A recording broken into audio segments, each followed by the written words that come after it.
Секој уметник со своите дела испреќа различна порака. И овој пат во Алтер имаме еден мал склоп на уметност кој се надевам дека ќе ви се допадне. Уживајте!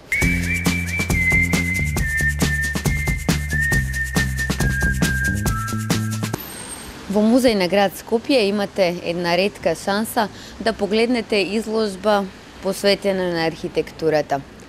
Погледнете и уживајте.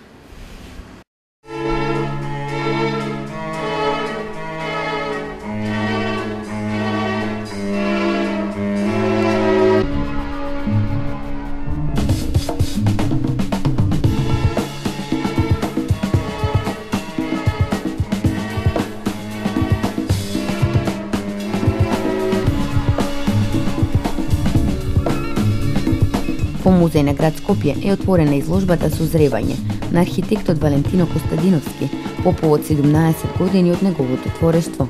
Представени се едни од подобрите и некои наградувани трудови, проектирани во изминатиот период. Книгата и изложбата имаат за цел да ги прикажат различните етапи и начинот на размислување на авторот, секако да отворат и дебата за понатамошен развој на креативниот дизајн во областа на архитектурата.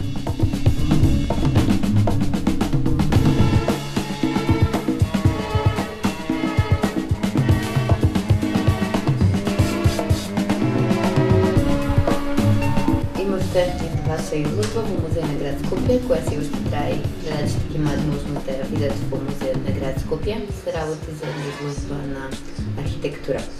Вие сте архитект веќе толку време и ова го направивте како да завршива една етапа од вашата работа. Колку е важна и зошто е важна креативноста за да ги правите вашите проекти така да се вклопуваат во просторот во кој се треба да се наоѓаат, нели?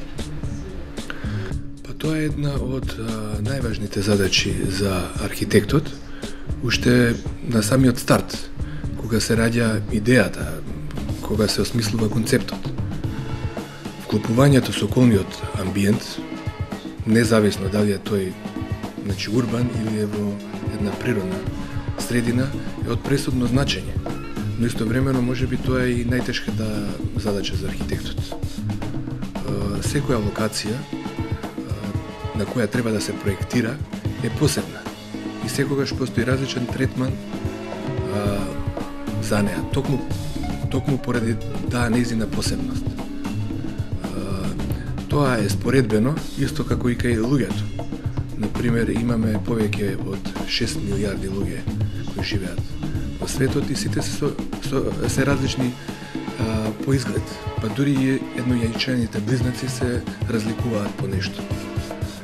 Затоа би рекол најважно е да се направи на почетокот исцрпна студија и една детална анализа на локацијата и нејзиното обкружување уште пред да се започне со процесот на проектирање.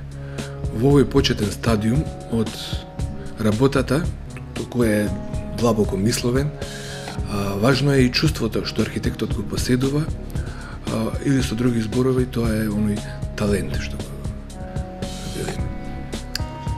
Имате ли проекти со кои посебно се гордеете, што сте ги направили, што сте дел од? Да, секако. Дека има.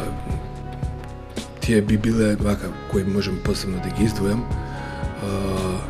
Индивидуален стамбен објект Триада, куќа Коцки, куќа Елена, природонаучниот музеј на Матка, потоа Универзитетот за информатички технологии, заедно со студентски дом и спортска сала, драмскиот театар и можеби мојот последен проект е викенд куќа во село Радошта, Струшко, поради својата едноставност на концептот. Ги издвоив токму овие проекти, веројатно поради мојата состојба на духот во периодот кога се создавани. Сите тие се правени во период на внатрешни интензивни чувства, дали тоа била состојба на влюбеност, креативен занес, осаменост и слично. Добро, каде добивте идеја сите ваши дела, вашите проекти да ги прикажате како изложба, Зашто е тоа важно да се направи една изложба од архитектонски дела, за да може и публиката да види една друга слика за архитектурата на едно друго ниво? Па изложбите за архитектите се подеднакво важни како и концертите или можеби фестивалите по музиката кои се приредуваат од страна на музичките уметници за пошироката публика. Преку нив архитектурата станува транспарентна, достапна за сите, до публиката, до обичниот граѓанин, што е од посебна важност. На тој начин тој завзема став за неа. Потоа се формира една голема критична маса, со која може само да се зголеми квалитетот на архитектонското дело во иднина. Препорачувам многу повеќе архитектонски изложби, многу повеќе манифестации во кои архитектурата ќе земе свое учество, разни отворени дебати, изложбени поставки во музеите, вон музеите и секако многу поголема присутност на архитектурата во медиумите, како еден вид на едукативна и културна програма. Луѓето кај нас многу малку знаат или не знаат воопшто за архитектурата, за нејзината историја, за стиловите и слично. Не знаат за своите најпознати објекти, например кој е авторот, негова кратка биографија, за неговата стилска припадност, што секако е случај со високо развиените земји. Таму речиси сите знаат по нешто за своите познати архитекти и за нивните архитектонски дела. Да продолжувате колку во архитектурата вложувате уметност, колку практично. Каков е баланс? Да, архитектурата пред се е уметност, а уметноста со својот актуелен стилски израз е присутна во сите нејзини сфери и сегменти. Да ги земеме на пример разните стилови, како реализмот, надреализмот, модернизмот, постмодернизмот и така натаму, тие се рефлектираат покрај архитектурата во сите други уметнички гранки, како музиката, сликарството, вајарството, филмската уметност, литературата и така натаму.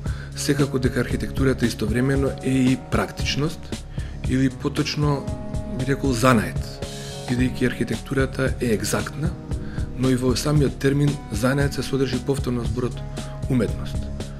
Од причина што се работи пред се и најповеќе за креирање на простор, многу често јавен простор, со самото тоа носи истовремена и огромна одговорност. Одговорност кон современиците и кон идните и следните генерации. Во креирањето и планирањето на просторот архитектурата е во неразделна корелација со урбанизмот. Публиката полека ве запознава, ако не ве знае досега како архитект кој изградил повеќе објекти во нашата земја. Тие добивате исто така и награди. Дали ви се значени тие награди што ги добивате за вашите дела? Дали ве поттикнуваат понатаму да бидете што покреативни во создавањето? Наградите се секогаш дополнителен стимул за креативецот, за во иднина да се вложи што е уште повеќе, да биде уште покреативен, но и да истрае во тешките и кризни моменти во текот на собствената кариера како архитект, како уметник. Кога ги нема наградите, треба да се дава повторно се од себе и резултатите се неизбежни. Едноставно не постои сила што може да ја спречи енергијата за создавање на убавите дела. Но бидејќи сепак се работи за субјективност во оценувањето, затоа упорноста и страјноста, пред се вербата во своето безрезервно вложување, без и најмала доза на калкулации, се оние кои ќе ве доведат до конечниот позитивен резултат, тоест до некоја награда или признание. Добро, за крај, која е вашата филозофија за понатамошно иновирање и создавање на полето на архитектурата, која е надежта која ќе ми ја пренесете и на идните генерации архитекти кои доаѓаат? Мојата филозофија за надеж би била тивка борба или тивок отпор против лошите случувања во областта на архитектурата и голема верба во она што го создавате за потиснување на истите. Или со други зборови, да го давате секогаш најдоброто од себе. Ако тоа го правите како што пред малку реков, безрезервно, тогаш таму престанува да се искористат тие. За жал, последниве 15 на години, архитектурата кај нас е голема криза, како и сите останати сегменти од општеството, секако со чест на некои исклучоци. Но и таа криза ќе помине, ќе дојдат подобри времења, во кои архитектурата повторно ќе се издигне на она ниво на кое заслужува да биде. Архитектурата е насекаде околу нас и сите ние треба да ја дадеме малку поголемо значење и поголема почит.